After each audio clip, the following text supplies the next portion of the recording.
Chapter 106. Love and Longing. My, is my Vernon brooding? I've not seen this before, Mironoir muses as she slips up and sits beside him on the roof. He sighs and tucks away his communicator. It's just rumors, but I trust the source. Apparently, Admiral Cistern is declaring us all our own independent state. The territory is the edges of cruel space with intention to build a number of armed starports. An interesting turn of events, Mironoir notes calmly. It is interesting, but there's interesting? It's madness, it's treachery. The Dauntless is an enormous investment, so many hopes and dreams resting upon us, and we go rogue. But what can I do? What do I do? I'm just one soldier and part of an unofficial team. I don't have the skills or clout to...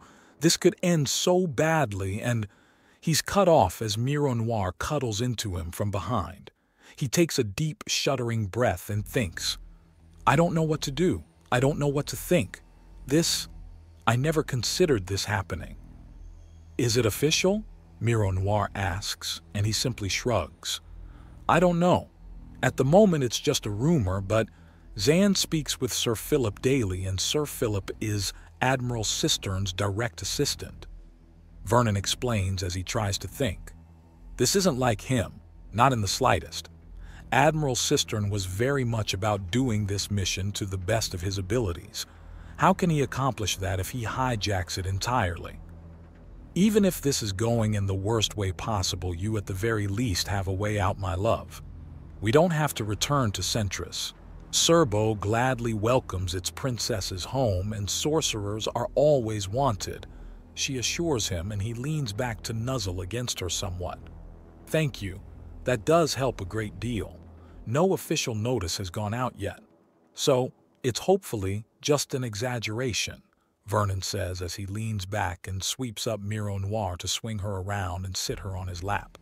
He hugs her tightly and is simply silent for a time. She cuddles into him to offer support. Is it really such a worry?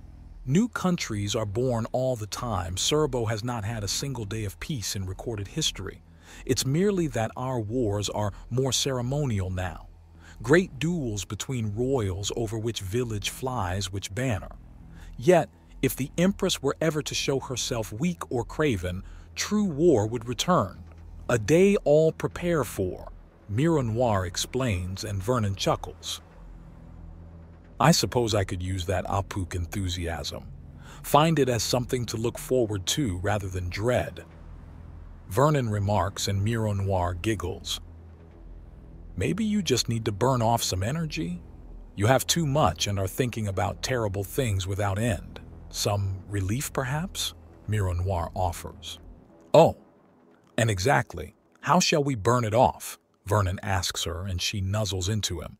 We could do this, though there's some risk of my little sister's finding us, Mironoir offers. Not sure an audience would help for that. Vernon remarks, and Mironoir gives him a poke in the forehead for being silly. That's a fair point, but still a silly one. You think they'd honestly stick around when we need privacy? She asks. They're children. It's not the sticking around, it's the barging in, Vernon remarks with an amused tone in his voice. His stress and frustration seemingly melted away. True enough. Perhaps if we were to find someplace scandalously private, Mironoir asks, and Vernon lifts an eyebrow. You've got a plan, let's hear it. Vernon remarks, and Mironoir whispers in his ear. That is an incredibly risky and more than a little naughty bit of fun you're proposing.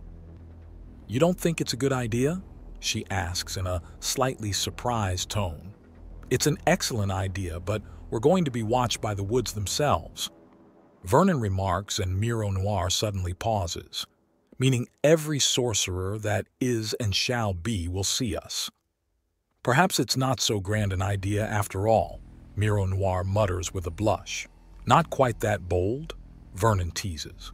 I'd rather have you all to myself for now. We are on our honeymoon after all.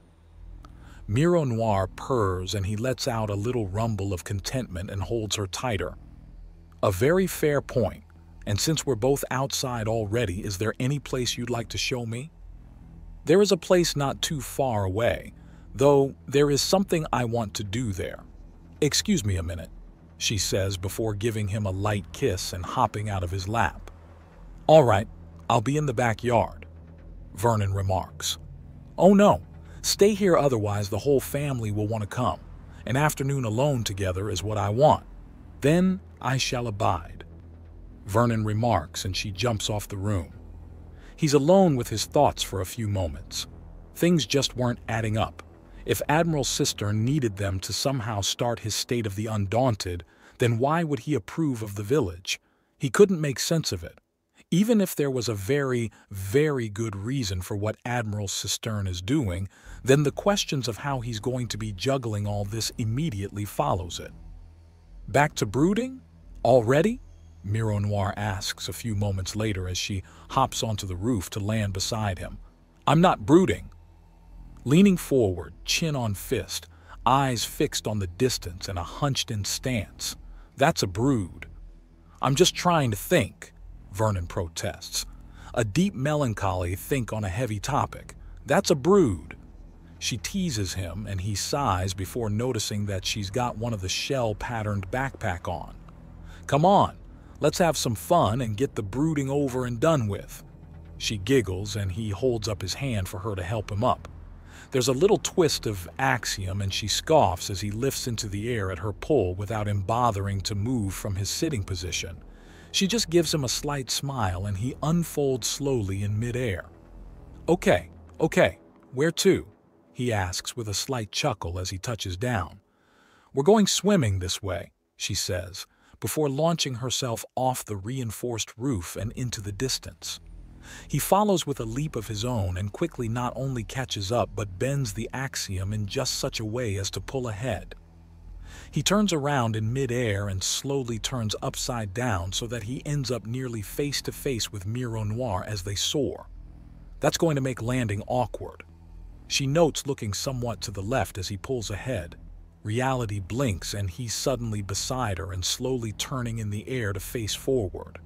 They slam into the side of a mountain, and Mironoir launches off to redirect herself, and he follows after sticking to the wall for a moment to judge her trajectory properly. He's already coming up behind her as Mironoir glances backwards to see if he's following. Is it that little inlet down there? He asks as they come up on the coast. Yes, but we're going a little fast and we'll be landing in the water. Oh, whatever shall we do? She teases, and he chuckles. They land on the surface of the ocean moments later, Mironoir safely in Vernon's arms as the surface drops like a trampoline and launches up to form massive waves. One he skates on as he heads to an inlet. Far below, something in the water, something gigantic, stirs. I take it this is the right way, Vernon asks slowly, letting Mironoir down and guiding her in the skating across the surface of the sea. Then he reaches out and grabs her other hand before crouching down and starting a spin with the two of them before picking her up and twirling with her. Oh, this takes me back, Mironoir gushes. Care for a longer skate?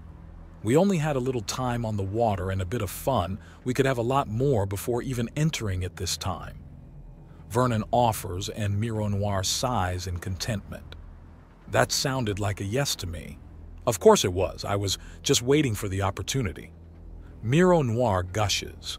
In truth, she had forgotten that it was called skating and didn't want to embarrass herself admitting it.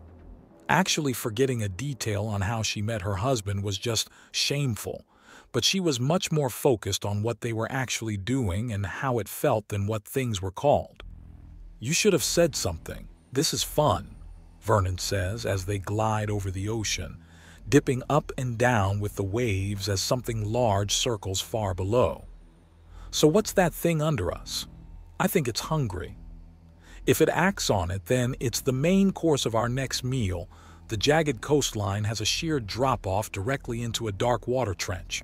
There are about 4 massive races down there. About? Vernon asks. Oh, Earthelkek the Lifebinder. He literally went off the deep end in his rage and combined several Leviathan-class monsters into a single super beast before bringing it up to rampage. Yes, it laid eggs as it came up.